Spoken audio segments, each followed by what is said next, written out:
Welcome to the Deep Dive.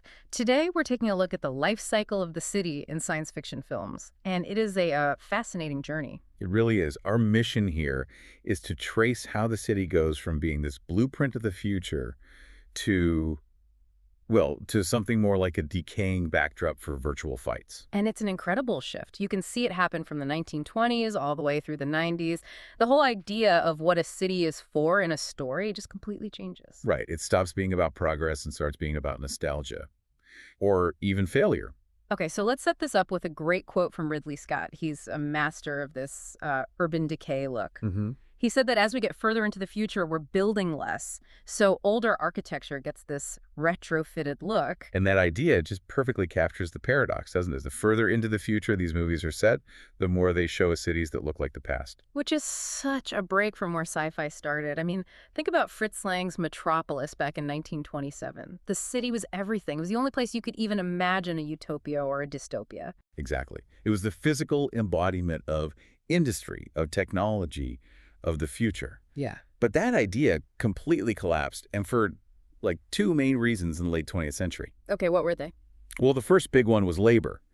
With computers, work became what academics call deterritorialized. Hold on, let's unpack deterritorialized. It's a bit of a mouthful. For you listening, what does that really mean? It just means your job isn't physically tied to one place anymore. You don't need the factory or the big office tower to do your work. Right, so labor becomes invisible, solitary, it happens on a screen. Why would a skyscraper represent the future if the future of work is happening in, some dingy apartment? Precisely. And the second shift was in film technology itself. You get digital effects, Yep. computer-generated animation, video games. The medium got so advanced, the city didn't have to be a real set anymore. It could just be a simulation. So the focus shifts from the outside world to the inside. Exactly. The new conflict isn't about the height of the buildings. It's about the line between what's real and what's just representation inside a character's head. So let's go back. Let's start in the 1920s and 30s, the modernist era, where the future was all about architecture. And you have to start with Metropolis. Oh, absolutely. 1927. It's set in the year 2000, and the whole city is organized vertically.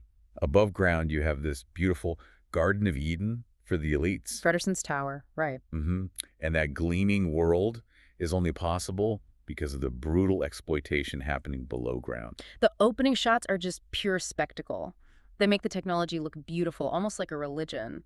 But the story immediately pulls back the curtain. It does. It shows you the workers toiling in these catacombs, feeding the machines, literally never seeing the sun. The whole city is a tool for what's called panoptical control. Meaning you feel like you're being watched all the time, even if you can't see who's watching. Yeah, the architecture itself is the prison guard. Yeah. It's a terrifyingly effective visual. And it all leads to that famous ending. Freder, the son, the head, holding hands with the foreman, the hand, with Maria, the heart, bringing them together. A bit of a simple solution, maybe, but powerful. Now, jump forward just 9 years to 1936, and you get things to come. Which was a direct answer to Metropolis, right? An attempt at a rational utopia. A conscious response. The set designer, Vincent Corda, literally said his buildings would be great, yes, but they will not be monstrous. So if Metropolis was a nightmare hiding in a skyscraper, Things to Come was trying to build a dream. And they based it on real architectural ideas from Le Corbusier. Multi-story buildings, moving sidewalks, a giant glass dome. It's all very clean, very rational. But the really fascinating part is the vertical inversion. In Metropolis, the elites are high up in the sun. Right. But in every town, the utopian city of 2036, the main town center is beneath the ground. A total reversal. It is. It's a rejection of that frenetic, sky-high capitalism of Metropolis. But the narrative is also different. Things to Come isn't about class struggle. It's about war. You watch the city get bombed to rubble for decades before it gets rebuilt as this utopia. So they have opposite views on the future, but they both agree on one thing. That the future is the building. The architecture is where the human story happens. Okay, but that idea really starts to fall apart as we hit the 1960s and 70s. The future starts to become about technology you can't see. Specifically, the computer. Which brings us to Godard's Alphaville from 1965. A really interesting sort of transitional film. It is, because it looks like a gritty, realistic movie shot on the streets of Paris. But the story is about this internal technological control. Yeah, it's a sci-fi film, but it's shot like a film noir. The hero, let me caution, is like a private eye from the 40s. And he's wandering through Paris, but it's a Paris that's been stripped of all its history, all its romance.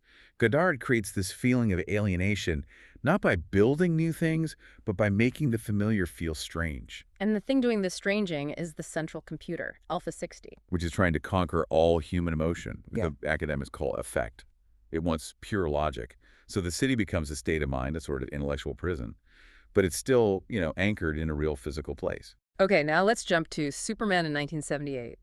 Here, the city itself almost stops mattering as a futuristic symbol. The timing is so important here. By the mid-70s, modernism was seen as a failure. The big symbol of that was the demolition of the Pruitt-Igoe housing project in '72. So the city in Superman, which is 1970s New York, just stands for decay and crime. It's a failed project, so where does the idea of utopia go? It goes into the individual, into Superman. The utopian hope isn't in the buildings anymore. It's in his moral clarity, his strength. And you see the stark contrast between his cold, high-tech homeworld of Krypton, the wholesome American Midwest, and then this decaying multicultural city. He even flips the vertical structure of Metropolis. In that film, the rich are on top. In Superman, the good guys work in the Daily Planet skyscraper. But the villain, Lex Luthor, is underground. Exactly. And his lair isn't futuristic. It's filled with bourgeois 19th century decadent kitsch. The villain lives in the dusty past below the modern world. And the source material argues this has a pretty clear political message. It does. The film basically implies the city's inhabitants have lost the American way, and it takes this godlike outsider to come in and restore order. It's a very conservative take on urban decline. So by the 80s and 90s, modernism is fully dead in cinema. We are deep in the postmodern era. And the future city is now either simulated, decaying, or it just looks like the past. The whole conflict shifts inward. It's not about class or war anymore. It's about memory. It's about subjectivity. The big question is, how do I know what's real? And Blade Runner is the absolute masterpiece of this, 1982. It directly references Metropolis visually, but its Los Angeles of 2019 is the perfect example of retrofitting. You've got flying cars and giant neon ads right next to decaying old Art Deco buildings. It's always dark, always raining. They call it future noir for a reason. The whole aesthetic feels like a throwback. The lighting, the shadows from the Venetian blinds, it's pure 1940s noir. You're in the future, but it feels old and tired. And the central problem of the film telling humans from replicants all comes down to affective memory. Yeah, memory you feel. The replicants have these fake memories stored in photographs. The future is so broken that it has to manufacture its own past just to function. The city is a ruin, and memory is a lie. And if Blade Runner questions memory, a film like Dark City from 1998 just blows it up completely. It doubles down. The city has these futuristic skyscrapers, but everyone's dressed like they're from the 1950s. Because the whole thing is a simulation. They reconfigure the entire city every night. They call it cubing, and inject people with new memories. The truly terrifying part is that the hero's trigger for realizing this is fake isn't a real memory. It's a simulacrum. A copy without an original. Exactly. He's obsessed with a place called Shell Beach, but it only exists on postcards and advertisements. He follows this image to the edge of the city and finds nothing. Just an empty void behind a poster. So the advertisement is more real than the place itself. The film just embraces the false memory. Which leads us straight to The Matrix in 1999. Here, the physical city is almost completely irrelevant. Neo's apartment in Sydney is just bland, dingy. Yeah, it has no character at all because the real conflict is happening inside a computer program. The Matrix is a virtual prison for your mind. And when Morpheus finally shows Neo the real world, the desert of the real, how does he show it? On an old, flickering black and white TV screen. Right. Even the medium used to show reality is archaic and broken. The physical world is just ruins. The battle has moved entirely into the virtual space. And the analysis in the source material connects this directly to the audience. It does. The ideal viewer is no longer part of a crowd in a movie palace. The ideal viewer is a solitary consumer of video games, DVDs. Someone for whom swapping out figures and locations is just part of the fun. A fixed city doesn't matter in that world. You even see this in other genres like the horror film Dawn of the Dead. In that movie, the peak of modern urban development, the shopping mall, becomes this site of cannibalism and horror, a perfect subversive critique of consumer society. So if we pull all this together, we see the city in film go from being this grand material manifestation of the future to becoming a decaying, nostalgic setting for an internal battle over what's even real. And the key takeaway for you listening is understanding why that happened. The future left the buildings because, well, our jobs left the buildings. Labor became deterritorialized. And our technology got good enough to create entire worlds inside a computer.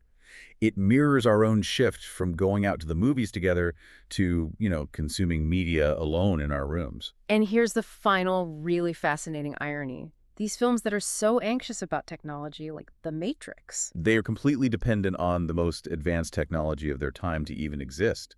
They are hyper-advanced simulations critiquing simulation. Which leaves us with a final thought for you to chew on. If the ideal audience is now seen as a solitary player in a virtual world where changing the background, changing the city is just part of the game. Does the idea of a fixed, real city have any narrative power left when we try to imagine the future? Or is the fantastic city of tomorrow doomed to be nothing more than a disposable, interchangeable skin for the real conflict, which is the one happening inside our own heads?